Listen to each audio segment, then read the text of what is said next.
Bueno, buenas tardes a todos y a todas. Efectivamente,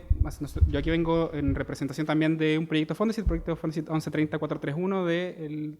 doctor José Luis Martínez Cereceda, de la Universidad de Chile, que se llama Sistema Andinos de Registro y Comunicación y Semiosis Andina Colonial. Y en particular en este momento estoy en el desarrollo de mi tesis de pregrado, que parte de esa tesis es lo que voy a presentar el día de hoy. Y la ponencia se titula Disputas por el control de los saberes, el uso de quipus en el virreinato del Perú durante el periodo temprano colonial. ¿Se puede abrir el power, por favor?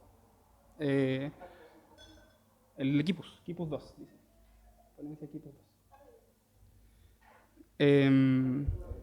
Hubo un pequeño error que me di cuenta hace un par de días en el envío del resumen, porque la ponencia va desde 1542 a 1583 y no de 1532, pero fue un error mío al momento de enviar. ¿Ya? 1542 a 1583. ¿Ya? Bueno, básicamente el proyecto Fondesit, para poder contextualizar brevemente, estudia distintos sistemas y soportes. Se puede correr. Sistemas andinos de registro y comunicación, entre ellos, como pueden ver, queros,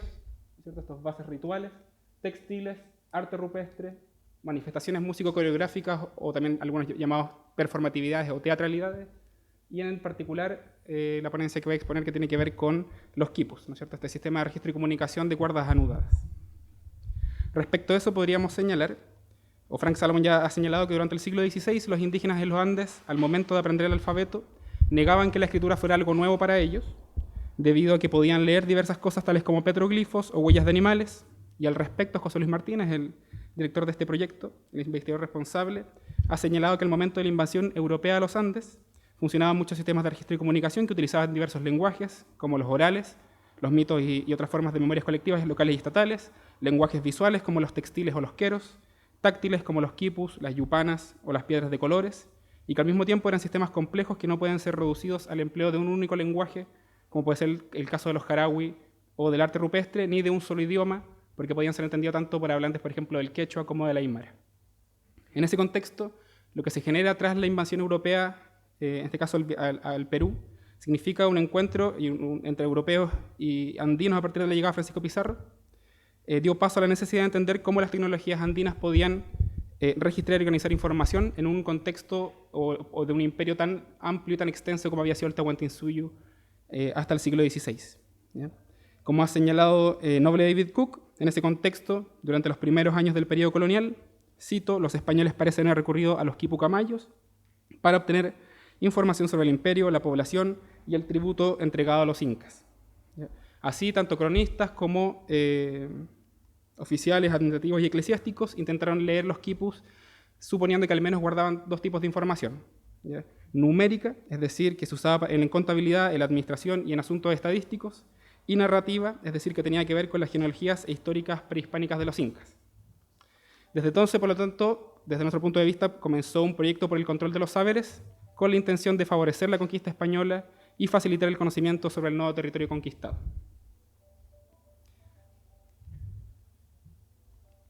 De esta forma planteamos que los españoles utilizan los quipus en el periodo temprano colonial en al menos 4 tipos documentales. Lo utilizan tanto en la designación de los títulos de encomienda, en las informaciones, en las crónicas de Indias y muy especialmente, y esa es parte de mi tesis de pregrado actualmente, es las visitas de indios realizadas en el virreinato del Perú. ¿Ya?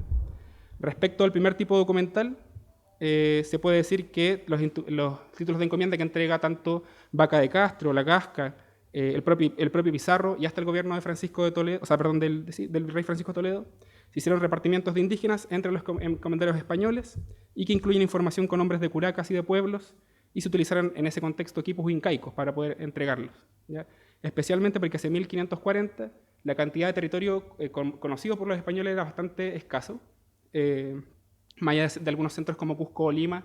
y lugares cercanos, el conocimiento pormenorizado de esos espacios todavía era escaso. Y por lo tanto, Juan de Betanzos en su crónica relata un encuentro entre Francisco Pizarro y Manco Inca, donde Pizarro pide que se dé, como aparece en la cita, que se trajera allí por cuenta y memoria todos los repartimientos que había en la tierra, y Manco Inca se fue de allí e hizo llamar a los Yactacamayos, que quiere decir mayordomos de los pueblos. Y más adelante trújole al marqués la cuenta y razón de lo que así le pedía, y el marqués repartió allí en la ciudad de los vecinos, que allí había poblado los repartimientos que bastaron para los vecinos que allí pobló, y así hizo después de los demás pueblos que pobló. Incluso Francisco Pizarro en 1540 señala que incluso antes de que sean conocidas algunas tierras se reparten, o sea, se hacen repartimientos de indos, se entregan títulos de encomienda, gracias al listado de pueblos y de tributarios que había entregado también Manco Inca en el Cusco, ya a través de estos quipus, que aparece aquí como cuenta o razón, ¿ya? Especialmente como cuenta. Un segundo procedimiento en los que los quipus parecen haber sido una importante fuente de información son las informaciones, es decir, las investigaciones con la intención o con la finalidad de determinar el estado legal de los indios, es decir, establecer si es que los incas eran señores naturales o no, y que son comunes hasta el gobierno de Francisco de Toledo. La información más conocida es la que hace Vaca de Castro en 1542, donde se convoca a 4 quipucamayos muy viejos, malcus, a declarar. ¿Bien? Según Galen Brockau, el uso de estos quipucamayos como fuente de información demográfica e histórica en estas investigaciones sobre la historia de los incas, cito, estableció un precedente que otros españoles confirmaron repetidas veces por medio de la aceptación de testimonios basados en quipus, que básicamente seguían el mismo patrón, que era la lectura oral de un quipu por un quipucamayo, la traducción oral del discurso producto de esta lectura y la transcripción escrita de esa traducción. Un tercer tipo documental donde es posible establecer el uso de quipus son las crónicas de Indias, sin hacer un recuento pormenorizado de ellas. Se puede decir que al menos se utilizaron se estableció ahí tanto su uso prehispánico como colonial como mecanismos, ya sea para la contabilidad o el registro de bienes de las personas y los bienes, es decir, los llamados quipus administrativos o estadísticos, que aparecen en la crónica de Cristóbal de Molina, de Garcilaso de la Vega, como fuentes también de conocimiento de historias y memoriales sobre el tiempo de los incas, los llamados quipus historiográficos, que aparecen en las crónicas de Cieza de León, de Blas Valera y de Garcilaso de la Vega, o incluso como fuentes útiles para el registro de abusos, deudas y agravios de los españoles, así como su utilidad para la evangelización, como es el caso de Miguel Cabello de Balboa o el padre José da Costa. Un último tipo documental donde las informaciones son efectivamente, o gran parte de ellas planteamos nosotros extraídas de quipus, son las visitas de indios, es decir, inspecciones ordenadas por la autoridad colonial a diferentes niveles de la organización social para investigar y resolver problemas vinculados a los cargos de gobierno indígena, la tasación de los tributos, los recursos materiales humanos, los conflictos jurisdiccionales y las catástrofes demográficas, en un contexto además, como ha estudiado Guevara y Salomón, donde existía la pretensión de los estados europeos de ser omnipresentes a pesar de su sedentarización y de su mediación a través de una serie de capas administrativas. Algunos autores hablan de que las visitas de indios son los oídos y los ojos del rey en territorio americano. A pesar de que las visitas de indios se hacen en todo el virreinato, se conocen todavía pocas sobre el siglo XVI. Nosotros hemos podido rastrear durante el siglo XVI, a pesar de que las que más se conocen son las de Chucuito y la de Huánuco, hemos podido rastrear 14 visitas publicadas sobre el siglo XVI, que va desde 1543 con la visita de Conchucos, y de esas 14 visitas hemos podido investigar que en 8 explícitamente la información de pueblos, de tributarios, etc., es solicitada a partir del registro en quipus y de la lectura de quipucamayos. En 4, si bien esa información no es explícita, proponemos un tipo de lectura también para establecer que algunas categorías, por ejemplo, de población responden a categorías andinas y por lo tanto podrían responder también a algunos patrones que se podían registrar en quipus, y en 2 no fueron posibles rastrear ese uso. Básicamente se utilizan los quipus y las visitas de indios en 2 contextos, ¿ya? Tanto como información sobre tributos, sobre lista de pueblos, tributarios, etc., pero también en algunos casos como fuente de información para denunciar abusos, ¿ya? De los encomenderos, de los sacerdotes, de los curacas, etc. Los casos más conocidos, de los 14 no vamos a hablar de los 14, sino que solo de 3. El primero es el de Chucuito, la visita de García Díaz de San Miguel de 1567, donde se indica, ¿no es cierto?, que pareció don Martín Cari, cacique principal de la parcialidad de Nansaya, y trujo consigo unos hilos de lana con unos nudos que ellos dijo ser el quipo, y cuenta de los indios tributarios que en el tiempo del Inca había en la provincia de Chucuito, y que el dicho quipo es el último que hizo en el tiempo del Inca, y luego mirándolo por el dicho quipo, y cuenta, el cual juró en forma de derecho ser cierto y verdadero. Este es solo un pasaje donde se utilizan quipos en la visita, y de hecho se establece al final de la visita que a principios de todos los años se debe juntar los caciques con los ganaderos y con los quipucamayos para hacer cuenta de todo el ganado nacido en Chucuito, ¿ya? Y después se va a repetir también, vamos a ver en las ordenanzas de Francisco de Toledo. Un caso similar es el caso de Huánuco de 1562, la visita de Íñigo Ortiz de Zúñiga, donde se pide una lista, o se pide que se dé la cuenta de los pueblos y de los tributarios que existen. Y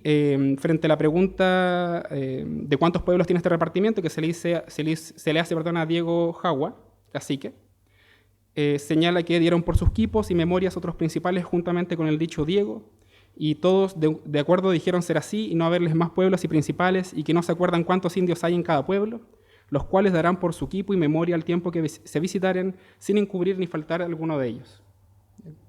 Al igual que en el caso de Chucuito, no solo quipos incaicos fueron utilizados en esas visitas, sino también existe referencia a quipos locales o producidos al alero de las instrucciones del visitador, como en el caso de la visita de Yucay en 1558, donde incluso se ordena que se traiga la lista de los tributarios y de los pueblos, so pena de 100 azotes y destierro a quienes no cumplen esa instrucción. Está la visita de Huaraz del mismo año, la visita de Churumatas y Charcas de Totora de 1560, la de Chupachos de 1549, la de Urcos de 1572, la de Huaraz en 1558, entre otras. ¿Bien? Un caso especial, solamente para hacer referencia, al caso de la visita de Churumatas y Charcas de Totora de 1560, donde la información que se pide por parte del visitador se centra menos en conocer el número de tributarios o los pueblos que existen, y más en conocer los abusos y los agravios que podrían haber realizado curacas, encomenderos o sacerdotes, además de los prejuicios que podrían realizar yanaconas, indios pobres, mestizos y negros. Por lo tanto, en esa visita se ordena, cito, traigan el quipo de los agravios que han recibido de algunos españoles o unos caciques de otros a los indios de los caciques, y también mando le den quipo del trabajo que dan los caciques a los indios, en el beneficio de las cementeras y chácaras de coca, y cómo los reparten por mitas entre sí, y entendido por los dichos caciques e indios por lengua de Pedro Yanacona Cristiano Ladino, que los dichos caciques se juntaron y entre ellos hicieron sus quipos, como el dicho señor visitador se lo manda, de todo dieron razón. Y de hecho, las sucesivas denuncias a través de quipos que hacen los curacas y las comunidades al visitador termina en una sanción a un sacerdote y un encomendero en la visita de los Churumatas y Charcas de 1560. Un último elemento que podríamos mencionar donde se utilizan quipus, o donde en realidad se empiezan a legitimar los quipus, la utilización de quipus, es con las ordenanzas que promulga el virrey Francisco de Toledo luego de su visita general, básicamente en 4 elementos, ¿ya? O en 4 aspectos. Primero, en la participación de quipucamayos en la recaudación del tributo y el control de la caja de la comunidad. De hecho, el quipucamayo de la comunidad era una de las 4 personas que tenían llave. En segundo lugar, la contabilidad de los bienes, especialmente del ganado. De hecho, Toledo ordena que el quipucamay de las comunidades vayan a cada uno de los nacimientos del ganado, lleven cuenta de ese ganado y después estén también en la entrega de la lana de taza para hacer la ropa, que se le entrega a los españoles. En tercer lugar, el control sobre la regularidad de la doctrina, es decir, debían llevar los quipucamayos cuenta en sus quipus de las faltas de los sacerdotes en las comunidades y de las ausencias de los curas también. Y su importancia también en la administración y regulación de los pueblos de indios, siendo el cargo de quipucamayo o el de escribano, porque en las ordenanzas de Toledo en algunos momentos se habla de o quipucamayo o escribano en las comunidades como un cargo vitalicio. ¿Bien? Sin embargo, a pesar de todo lo anterior, y de realizar un recuento y análisis que puso énfasis en el uso de quipus por la administración hispana en el Virreinato del Perú, hemos querido también rescatar otra historia, ¿ya? Una que aunque reconociendo la relevancia e importancia de este sistema de registro y comunicación para la organización y articulación con el nuevo sistema político virreinal, rescate también los intersticios y rendijas a través de los cuales los indígenas pudieron, cito, mantener el control de amplios espacios de su realidad y a menudo imponer su lógica y sus exigencias a las autoridades españolas. Es lo que hemos denominado también como disputas por el control de los saberes, ¿ya? Es decir, un concepto que permite aglutinar no solo lo ya abordado anteriormente, sino su contracara, es decir, el hábil proceso de adecuación, de manipulación y uso de este sistema andino de registro y comunicación en pleitos, litigios y juicios en manos indígenas. Se analizan en el trabajo en general 12 juicios y pleitos donde se utilizan quipus y hay presencia de quipucamayos. Sin embargo, vamos a dar cuenta solo de 3. El primer caso es el de 4 memorias y una carta de solicitud que fueron presentadas y traducidas ante la audiencia de la Ciudad de los Reyes en 1558 a propósito de realizar una nueva tasación de las 3 parcialidades de los huancas, porque los huancas estaban pidiendo recibir no solamente que se hiciera esta nueva tasación, sino que al mismo tiempo recibir algún tipo de recompensa por el apoyo que habían prestado en la conquista española. La prueba fundamental en ese proceso fueron memorias que tienen en quipus, y de hecho no fue el único momento en 1558 donde los huancas van a presentar pleitos o van a generar pleitos y litigios donde van a ser los quipus la principal fuente de información, sino que también durante todas las décadas de 1550 y 1560 van a ser considerados por Toledo como indios pleitistas por sus continuas quejas y juicios, e incluso Toledo manda a realizar un informe para establecer cuánto se había gastado en esos juicios, en esos pleitos, y esa información de cuánto se había gastado también se extrae de quipus. Incluso Felipe Huacrapáucar, que es el hijo del declarante en el juicio de 1558, inicia también un juicio de 1560 que lo lleva a ser titulado en Barcelona, recibir el escudo de armas de Felipe II y tras su regreso al Perú, ser nombrado gobernador y cacique interino de Lurinhuanca, lo que va obviamente a molestar a Francisco de Toledo, lo va a llamar un hombre peligroso a Felipe Huacrapáucar, este cacique, lo va a denominar como el indio más pleitista de la región y le va a prohibir viajar por segunda vez a España. Un caso similar es una relación inédita encontrada en un pleito entre indios de Chayanta y Juana de Ríos, que es la viuda de Martín de Robles, el encomendero, donde los indios de Chayanta señalan que en 1548 Martín de Robles le habría obligado a pagar un tributo, cito, que excedía en mucho la tasa oficial establecida por el arzobispo Loaiza, Fernando de Santillán y Fray Domingo de Santo Tomás. Esto último destaca los conocimientos que tenían los indios y los curacas y sus comunidades sobre la reglamentación relativa a la fijación de tasas y además al hábil uso que de ella se desprende en este caso. ¿Ya? Y al mismo tiempo las pruebas para establecer que el tributo que se entregó era superior al establecido por la corona fueron quipus. ¿Ya? Y que de hecho se da un listado pormenorizado que resulta relevante su nivel de detalle. Y por último encontramos el caso de un pleito que se extendió entre 1550 y 1575 en Huamanga, entre Elvira y Pedro García por una parte y Luis de Toledo por otra, donde se estaba disputando la tercera parte de la encomienda de los indios angaraes. ¿Ya?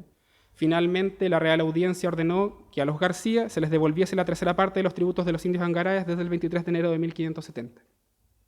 Eso lo que genera obviamente es un problema para las comunidades porque tenían que dividir la tasa que pagaban en 3 y habían obviamente ciertos bienes que no podían ser divididos en 3. ¿Ya? Por lo tanto, como ha señalado Mónica Medelius, los caciques debieron cargar los quipus con el nuevo orden y eso implicaba dividir en 3 las categorías del tributo, ¿ya? Y al mismo tiempo en 2 partes por año. Por eso, los caciques y quipucamayos decidieron, a causa de la tripartición de la tasa, reemplazar algunos de sus bienes y objetos por otros de menor valor o dotando de un precio dicha fracción. Lo anterior permite pensar no solamente en el aspecto práctico que significó esa tripartición unilateral, sino que también la ventaja que los curacas y los quipucamayos supieron aprovechar al fijar unilateralmente nuevamente ciertas correspondencias, rebajas y disminuciones a las tasas, lo que es prueba, como plantea Medelius, que la utilización de quipus no sería sino el reflejo de la propia autoridad y del orden mantenido por los caciques de la administración colonial, demostrando así su autopoiesis, es decir, su adaptación sin pérdida de autoridad. Como reflexiones finales, Carmen Beatriz Loza, que hoy día trabaja para el gobierno de Evo Morales, una historiadora boliviana, plantea que después del gobierno de Francisco de Toledo había cambiado la actitud de la administración hispana frente a los quipus, es decir, ya parecían no ser tan útiles para la administración hispana del Perú, principalmente porque como se extraía la información de quipus, eso habría dotado a los indios de ciertas ventajas, incluyendo la posibilidad de manipulación de esa información, lo que obviamente genera distintos conflictos y disputas. Esto habría desembocado para la autora en la promulgación, la prohibición con el Tercer Concilio Limense de 1583 de la prohibición del uso de quipus, ¿ya? De hecho la destrucción de esos quipus. Sin embargo, si uno lee en contexto la cita del Tercer Concilio Limense donde se habla de la prohibición de los quipus, Primero empieza a hablar, como aparece ahí, habla de los libros que son considerados heréticos, y luego habla de los quipus, señalando, al igual que en los libros, y como entre los indios ignorantes de estas letras había en vez de libros ciertos signos de diferentes cuerdas que estos llaman quipos, y de estos surgen no pocos testimonios de antiguas supersticiones los que guardan el secreto de sus ritos, ceremonias y leyes inicuas, procuren los obispos destruir por completo todos esos instrumentos perniciosos. Si bien muchos autores han hecho eco de esta idea, es decir, que con el Tercer Concilio Limense de 1583 se prohíbe el uso de quipus, en realidad, si uno lee en contexto, lo que se prohíbe es el uso de quipus con contenido considerado herético, ¿ya? Y de hecho, si aún hubiese dudas de la cita, es el mismo tercer catecismo del Tercer Concilio Limense el que manda que los indios hagan quipus para facilitar la confesión de sus pecados. Es decir, sería ilógico pensar que el Tercer Concilio Limense está prohibiendo todos los tipos de quipus y al mismo tiempo está promoviendo que sea a través de quipus que se anoten o que los quipus sean quienes ayuden, o sea, las herramientas que ayuden a la confesión de los pecados. Eso significa que, por lo tanto, lo que hace el Tercer Concilio Limense es formalizar de una otra forma algunas cosas que venían pasando desde el siglo XVI, como se da cuenta en la crónica de José de Acosta, quien en 1576 describe una escena en la cual algunos indios viejos de 80 y 90 años, llorando, le muestran unos cordeles, los nudos con que tenía señaladas las cosas que van aprendiendo de la doctrina en aquellos días, y que en la misión de julio de 1577, los hombres y las mujeres sentados separadamente en una pequeña plaza, recitaban en comunidad las oraciones y la doctrina de cada domingo. Con la ayuda de un maestro nativo, probablemente un quipu camayo, rezaban, cito, pasando unos quipos o registros que tienen hechos de cordeles con nudos, por donde se acuerdan lo que aprenden como nosotros por escrito. De esta manera, y contrario a lo que señala Loza, el quipu parece haber seguido utilizándose en pleitos y litigios, e incluso el propio Guamán Poma realiza la representación de un indio regidor con un libro quipu, lo cual haría pensar que al menos hacia inicios del siglo XVII existió un sistema que habría incorporado tanto el registro en quipu como la escritura. Algo similar a lo que puede establecerse en los recientes estudios de Sabine Hyland, que también ha utilizado Frank Salomon, donde hablan de una tabla quipu, aparentemente del periodo republicano, en Ayacucho, donde junto a 282 nombres, posiblemente autoridades, se encuentran hilos de lana de ovino con nudos de colores y de tamaños distintos, y que se demuestra también en las láminas de Martínez Compañán del siglo XVIII. No es la mejor imagen en realidad, no, pero en esos círculos rojos que están ahí, se establecen, esta lámina es más evidente porque se ven, aquí no se ve, pero en la imagen uno ve las lanas algunos cordeles al lado de los nombres de los caciques, ¿ya? Que es muy similar a lo que aparece en ese registro de Sabine Hyland, ¿sí? Sin embargo, es cierto, como señala Loza, que a partir del siglo XVII las referencias a los quipus en los documentos hispanos se vuelven cada vez más escasas. No obstante, como plantea Galen-Brokow, esta desaparición gradual se realiza en la medida en que las comunidades indígenas participan del sistema sociopolítico y económico de la sociedad criolla. Es decir, a finales del siglo XVI y comienzos del siglo XVII, cuando ya se habían resuelto los problemas fundamentales sobre el estatus de los indios, la administración colonial efectivamente se retira de los contextos en los cuales el quipu funcionaba como una interfaz con las comunidades indígenas y por lo tanto cualquier ímpetu que las instituciones coloniales hubieran proporcionado a la perpetuación de ciertos géneros de quipus se disuelve. Sin embargo, esa reducción repentina para nosotros no significa la desaparición en el uso de quipus en las comunidades y en manos de las autoridades locales. De hecho, Frank Salomon también ha estudiado en la comunidad de Tupicocha, en Perú, la continuidad en el uso de quipus, aunque de manera resignificada, hasta nuestros días, donde, cito, los comuneros asumen los cargos de autoridad tradicional ciñéndose unas madejas de cordeles anudados, verídicos quipus, que ellos llaman quipucamayos, que sorprendentemente representan en la modernidad la supervivencia de una tecnología gráfica pre-inca e inca. Hace poco el gobierno de Perú hizo un documental sobre los quipus de Tupicocha y efectivamente se usan en algunos traspasos de cargos, ¿cierto? Se utilizan estos quipus colgados como aparece en la imagen. De la misma forma, Nelson Pimentel ha estudiado la continuidad de la producción de ciertos quipus aymaras etnográficos hasta al menos 1998 y Carol McKay ha documentado el uso de quipus pastoriles hasta nuestros días con al menos 43 casos. Incluso Regina Harrison, en un relato de un estudio en terreno, señala que un sacerdote boliviano, Juan Antonio Mania, en 1992, le habría dicho que vio una persona usar un quipu en la confesión en la década de los 50. e incluso recordaba el código de colores de las cuerdas que representaban distintos pecados,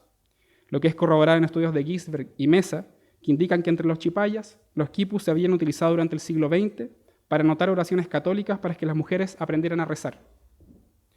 Todo lo anterior, desde nuestra perspectiva, formó parte de un proceso que, si bien implicó la imposición del sistema colonial entre las poblaciones andinas y posteriormente la desaparición del control estatal incaico no solo sobre la administración del imperio y sobre sus procesos de comunicación, también posibilitó la intervención de las comunidades y sus autoridades locales en el manejo, la mantención, pero también el cambio del uso de los quipus durante el periodo temprano colonial y su proyección agenciada hasta en algunos casos en nuestros días. En definitiva, la persistencia, aunque también el cambio y la transformación en el uso de algunos de sus sistemas de registro y comunicación, también implicó abrir un nuevo espacio de negociación y de disputa. No es coincidencia que, paralelamente a lo que Galen Brockhaus erróneamente, a nuestro parecer, ha llamado obsolescencia gradual en el uso del quipu, se multiplicaran las quejas, los pleitos, las denuncias, los litigios, donde este soporte y la participación de quipu camayos resultaba fundamental y adquiría un rol central. Parafraseando a Jorge Hidalgo, desde temprano los indios pusieron en juego su capacidad política y creativa,